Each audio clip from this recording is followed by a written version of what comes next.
നാടിന്റെ നന്മയ്ക്കായി നാട്ടിലേവർക്കും ശാശ്വതമായ സമാധാനത്തിനു വേണ്ടി ജാതിമത രാഷ്ട്രീയങ്ങൾ മറന്ന് ഈ മണ്ണിൽ കഠിനാധ്വാനം ചെയ്ത് പൊന്നു വിളയിച്ച് ദാരിദ്ര്യത്തിൽ ഉരുകിത്തുടങ്ങിയ നാടിനെയും നാട്ടുകാരെയും പട്ടിണിയിൽ നിന്നും നാടിനെ നേരിടുന്ന ഏതാപത്തിൽ നിന്നും രക്ഷിക്കുമെന്ന് ഇതിനാൽ ഞങ്ങൾ ദൃഢപ്രതിജ്ഞ ചെയ്തുകൊള്ളുന്നു.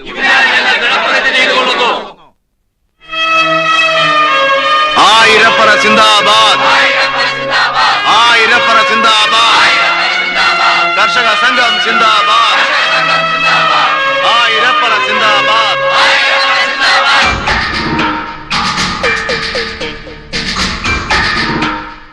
സുഹൃത്തുക്കളെ, ചെട്ടിയാര് കൂലിക്കെടുത്ത വാടക ഗുണ്ടകളായിട്ടാണ് നിങ്ങൾ ആയിരപ്പറയിൽ കാലുകുത്തുന്നതെങ്കിൽ നിങ്ങളുടെ ശത്രുക്കളാണ് ഞങ്ങൾ. ജോലി ചെയ്ത് ജീവിക്കുന്ന തൊഴിലാളികളായിട്ടാണ് നിങ്ങൾ വന്നതെങ്കിൽ നിങ്ങളുടെ മിത്രങ്ങളാണ് ഞങ്ങൾ. ഈ പാടത്ത് വിളയുന്ന 1 മണി നെല്ല് പോലും ഈ നാട്ടിൽ ആർക്കും ഒന്നും കിട്ടുന്നില്ല. റേഷൻ ഡിപ്പോകളിൽ ക്യൂ നിന്നാണ് അന്നമൂട്ടുമേടയിൽ പോലും അത്താഴക്കഞ്ഞി വിളമ്പുന്നത്. ഈ പാടശേഖരത്ത് വീണ്ടും പണി ചെയ്ത് നാടിനെ സമൃദ്ധിയിലേക്ക് ഉയർത്താൻ നാട്ടുകാരുടെ ഭൂമി നാട്ടുകാർ തന്നെ തിരിച്ചെടുക്കുക. ശരി ഞങ്ങളുടെ ഭാഗത്താണെങ്കിൽ ഞങ്ങളോടൊപ്പം നിൽക്കുക. ചെട്ടിയാരുടെ കള്ളക്കാശിന്റെ അഹങ്കാരമാണ് ശരിയെങ്കിൽ മുന്നോട്ട് വന്ന് ഞങ്ങളെ നേരിടുക. തൊഴിലാളി ഐക്യം, തൊഴിലാളി ഐക്യം, തൊഴിലാളി ഐക്യം. ക്രിസ്തുമസ് കഴിഞ്ഞിട്ട് പോരെ ശബരി സമരവും വിപ്ലവവും ഒക്കെ? അതെന്നാച്ചോ? ശാന്തിയുടെയും സമാധാനത്തിന്റെയും ദിവസങ്ങളിൽ ഇതൊക്കെ വേണോ? ശാന്തിയുടെയും സമാധാനത്തിന്റെയും ദിവസങ്ങളും അച്ഛന് തന്നെ ഈ പറയുന്നത്. ഈ പറഞ്ഞ 2 കാര്യങ്ങളും ഇനി നാട്ടിലുണ്ടോ? ക്രിസ്മസിന് 2 ദിവസം സമാധാനം, ഓണത്തിനും വിഷുവിനും 2 ദിവസം സമാധാനം, റംസാനും ബക്രീഡിനും 2 ദിവസം സമാധാനം. പള്ളികൾക്കും അമ്പലങ്ങൾക്കും ഇത്രയും സമാധാനം മതിയായിരിക്കും. പക്ഷേ നാട്ടുകാർക്ക് അത് പോരാ. ദേവാലയങ്ങളെ തള്ളി പറയരുത് ശൗരി. ഞാൻ പറഞ്ഞില്ലല്ലോ അച്ചോ. പള്ളി കമ്മിറ്റിക്കാരെ നിർബന്ധിച്ചതുകൊണ്ടാ ഞാൻ ശൗരിയോട് ഈ കാര്യം പറഞ്ഞത്. കർത്താവ് നിർബന്ധിച്ചില്ലല്ലോ. കർത്താവിനേക്കാൾ വലുതാണോ പള്ളി കമ്മിറ്റി? ഓരോ അടവും നോക്കുക ആ ചാക്കോ.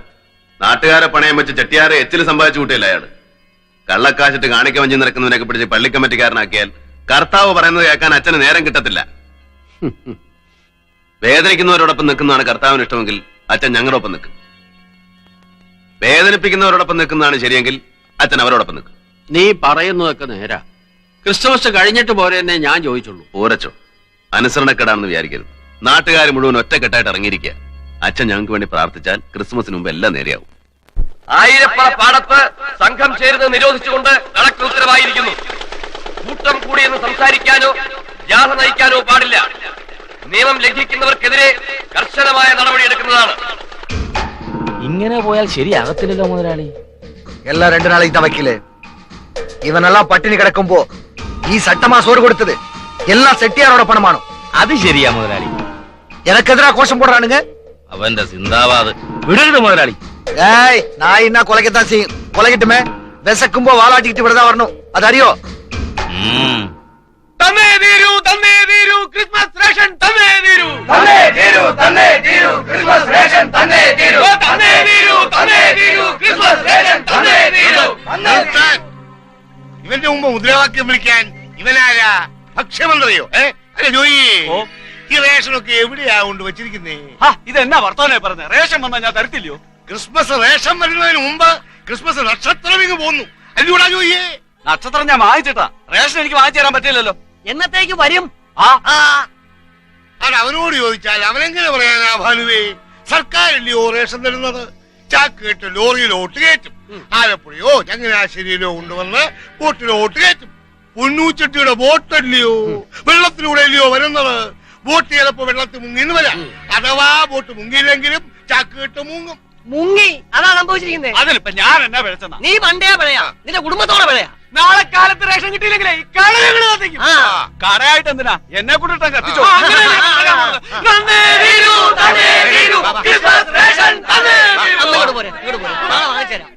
എന്റെ ശൗരിച്ചായ ക്രിസ്മസാ, നമുക്ക് പട്ടിണി കിടക്കാം. വീട്ടുകാരെ പട്ടിണി കിടാൻ പറ്റിയല്ല. ആണ്ടിലൊരിക്കലാ വീട്ടിലൊരു ചിരിയും സന്തോഷമൊക്കെ. അതും കൂടെ ഇല്ലാതായാലും എല്ലാ ആവേശവും പോകും. അരിയും ഗോതമ്പും പഞ്ചാരയൊക്കെ വന്നിട്ടുണ്ട്. നമ്മളെ തോപ്പിക്കാൻ വേണ്ടി ഒതുക്കി വെച്ചിരിക്കുക ചെട്ടിയാര്.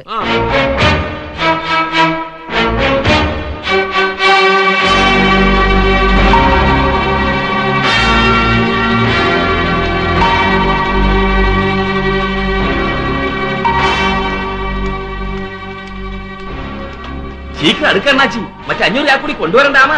അത് മാത്രം പിന്നെ കേവളത്തിൽ കിടക്കത്തോ? ശ്ശോ, ഒന്ന് വേഗം ആട്ടോ.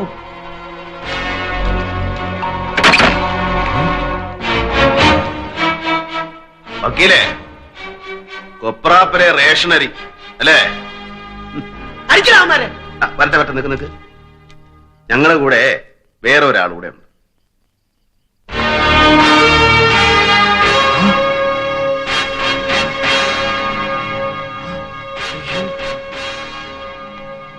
സാറായിരുന്നു.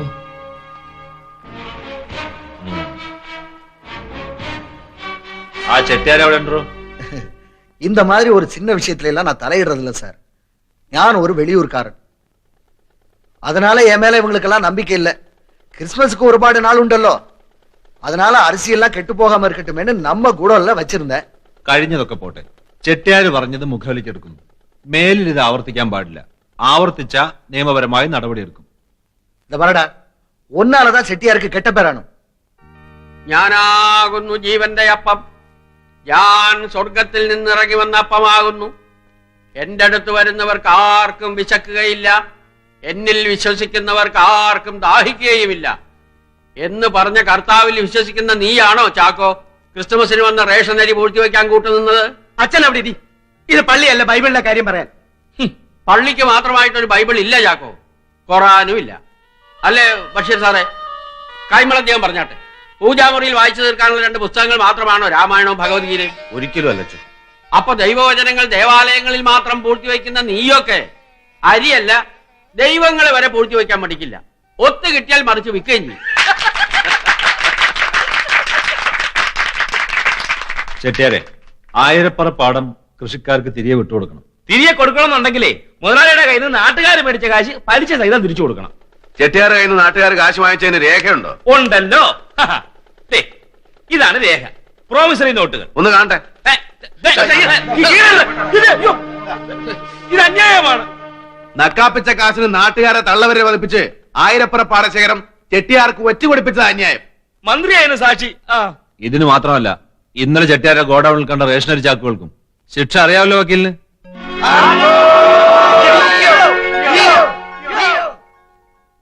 ചെട്ടിയാരെ, നമുക്കൊരു തീരുമാനത്തിലെത്താം. ആയിരപ്പറ പാടശേഖരം കൈമൾ അദ്ദേഹവും അച്ഛനും ഉൾപ്പെട്ട നാട്ടുകാരൊരു ട്രസ്റ്റ് ആക്കണം. ഒന്നിച്ച് കൃഷി ചെയ്യുക. ഒരു അരിക്കച്ചവടക്കാരൻ എന്ന നിലയ്ക്ക് നാട്ടിൽ നിന്ന് അരി വിലക്കെടുക്കാനുള്ള സ്വാതന്ത്ര്യം ചെട്ടിയാർക്ക് നിഷേധിക്കരുത്. കർഷക സംഘം സിന്ദാബാദ്. ആയിരപ്പറ സിന്ദാബാദ്. ആയിരപ്പറ സിന്ദാബാദ്. ആയിരപ്പറ സിന്ദാബാദ്. ആയിരപ്പറ സിന്ദാബാദ്. ஏறிப்போடி உள்ள. അളിയ, പ്രായമായ ഒരു പെണ്ണ് ഈ വീട്ടിലുള്ള കാര്യം അളിയ മറക്കരുത്. ഇപ്പൊ അങ്ങനായോ? ഇപ്പോഴെങ്കിലും ഒന്ന് ഓർപ്പിച്ചല്ലോ. ആ മാപ്പിള ചെറുക്കൻ എന്തിനാ എപ്പോഴും ഈ വീട്ടിൽ കയറി ഇറങ്ങുന്നത്? കേറി ഇറങ്ങാൻ വേണ്ടി. നാട്ടുകാർ അതുമിതും പറഞ്ഞു തുടങ്ങി. അവരെന്തെങ്കിലും പറഞ്ഞോട്ടെ, നിനക്കെന്നെ? എന്തെങ്കിലുമല്ല, അവൻ ഈ വീട്ടിൽ കയറി നടക്കുന്നതിനെ പറ്റിയാ പുറത്ത് സംസാരം. അളിയ, ചോദിക്കാനും പറയാനും ആരും ഇല്ലാന്നാകരുത്. എന്തു വേണേ പറഞ്ഞു നടന്നു. എന്നോട് ചോദിക്കാൻ ഈ പടിക്കകത്ത് കയറരുത്. വന്നേ പോകാം.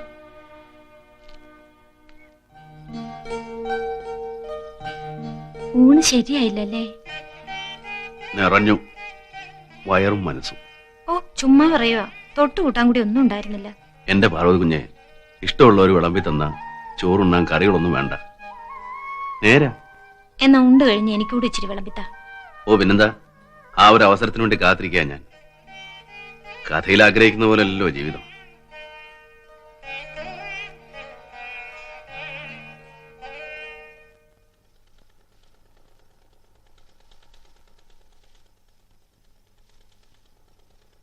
ആയിരപ്പറ കാലനാട്ട് വേണമെന്നാ എല്ലാരും പറയുന്നേ. മുടങ്ങിപ്പോയതല്ലയോ? മുടക്കം മാറ്റി ആയിക്കോട്ടെ ആയിരപ്പറ ട്രസ്റ്റിന്റെ ആരംഭം. എല്ലാവരുടെയും ഇഷ്ടം അതാണെങ്കിൽ അങ്ങനെ തന്നെ ആയിക്കോട്ടെ. ഇത് പറയാനാ ഞാൻ ഇങ്ങോട്ട് വന്നേ. അമ്മ ഉറങ്ങിയോ പാർവതി കുഞ്ഞെ? ഞാനങ്ങോട്ട് പോവാ, കാലത്തെ വരാം.